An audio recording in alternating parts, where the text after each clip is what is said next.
Level 9 half-elf fighter thief, ladies. That's how I roll. Natural 20. That was a Dungeons and Dragons joke. Okay. All right. Not going to go on that one. Okay, so my name's Ian Harvestone. I'm an empath, okay, which means I sense things. I feel what you feel. I'm like a psychic emo. Yeah, I try and get inside your head. I cry a lot and I exfoliate with muesli. But when I'm not doing that, I read minds. Okay, I read minds. I just come back down from Edinburgh 2 days ago. Yay, Edinburgh. There we are. Someone that likes Edinburgh. We got any Scots in?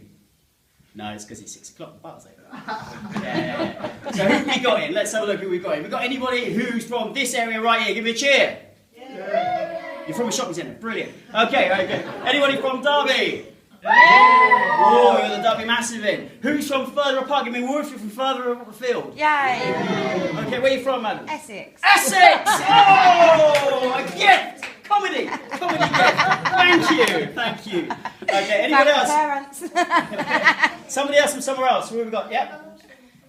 From Essex. Essex. We got the Essex contingent. Fantastic. It's like the salute there, look. Yeah, well. Essex power. Yeah. They're like, you say The only way. I love that. You're like, I already am feeling a bit threatened now. Well, I'm actually from Kent, which is quite close to us. We share Raynham. We got that in common. Yeah. We both got Raynham. No, you can keep Raynham. Thank you. Well, as you might know, I'm from the Medway Towns. You know the Medway Towns? Yeah, some of you know it? Yeah. It's a pretty awful place, isn't it, sir? Not too bad. Well, as I haven't grown up there, I can tell you it's pretty rough. It's possibly the only city in the UK that's lit by skips on fire. It's really bad that even bullies walk in pairs. It's quite rough. And it's really unfortunate because it's right where Dover is, of course, so it's where all the asylum seekers are currently coming. So you can probably imagine the sort of things. They get, 2,000, 3,000 miles, they get to the Medway towns, they're like, did we just walk in a big circle? It's just like a real mess. But yeah, so that's where I'm from. I'm actually half Scottish, half Irish. My mum's family are Irish, my dad's family are Scottish, which means when they're not drinking, they're fighting. But they had me in England, so they had something that they could agree on to hate. So that's me there, yeah. So that's a little bit about me. I don't actually live in Kent anymore, I live in Oxfordshire. And I'll just tell you a little bit about myself. And I've got 3 kids. Went on holiday the other day to the Forest of Dean. Anybody here from the forest? No? Okay, no monographs? Great. But it's a really, really lovely place. And what I do with my children is I let them run off into the woods when we go there for holiday. Oh no, it's in the southwest. It's near Bristol. Yeah, it's really, really lovely. Great big forest. Really, really lovely. And I let my kids run off there. And then I just let them run off. That's it. I just let them run off. And I make a half kind of attempt to find them. And then when I do find them, I let them run off again. And doing that, I can waste 4 hours. And if I make them keep their coats on, they get really hot and stuffy, and it's just like Centre Parks. It's really good. And like the other day, I was doing that, and they were running off, and I decided to go back to the car park. I thought I had enough of this, I'd go back to the car park. So I was going back to the car park, and I hear, Daddy! I was like, shut up. So I turn around, and I'm walking back. And when I'm walking back, there's this hedge, and I know that the other side of this hedge is this kind of track, and I see a flash of orange. Now, my son Alfie wears an orange jacket, so I'm like, ah. Now, he loves Up.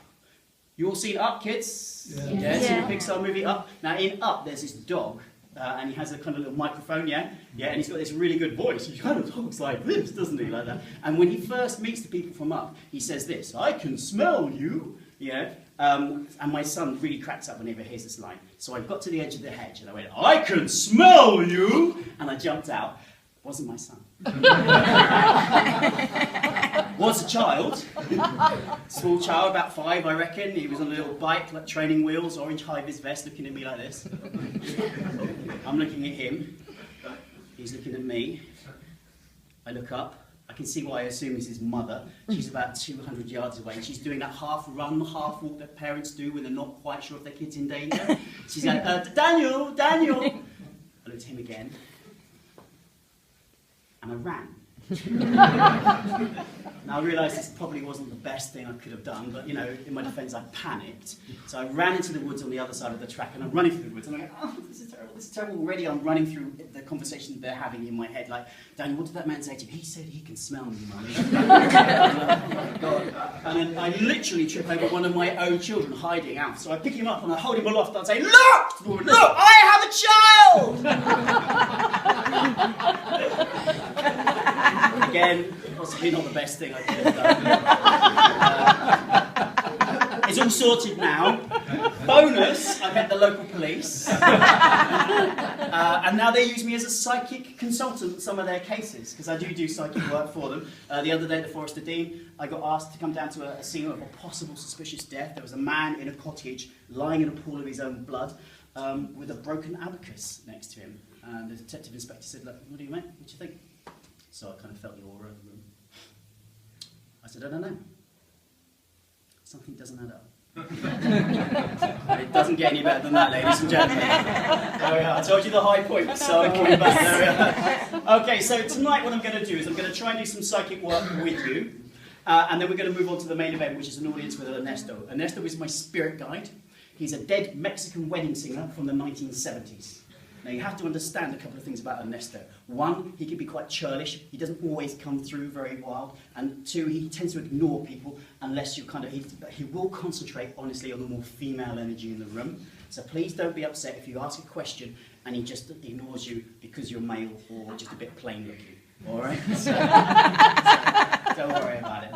Okay, so first off, I'd like to warm up my psychic chops first. So what we're going to do, we're going to talk a little bit about synchronicity. I love the idea that the universe presents things to you in a way where you are able to, if you look and you know where to look, get an opportunity. I think the universe throws opportunities at us all the time, and it's just training yourself to see those opportunities. So I've got some numbers here, okay? And these are numbered cards that sequentially go from 1 through to 9. And what we're going to do, they're the cardinal numbers. If anybody's done numerology, you'll know that they are the cardinal numbers. What we're going to do is we're going to do a little thing where we're going to do the following.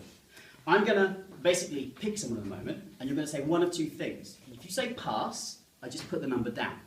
But if you say switch, I put the number under it, and then put it down. So you can see that instead of going 1, 2, 3, we're now going 1, 3, 2. And that's how we're going to go through it. If you say pass, I'll put it down. If you say switch, I'll go underneath, and we will just literally go through the whole of it, pass or switch, all the way through. Okay? So, sir, you're from Essex. I love that beard. I'm just going to cut this halfway through here. Okay, what's your name? Graham. Graham. Okay, Graham.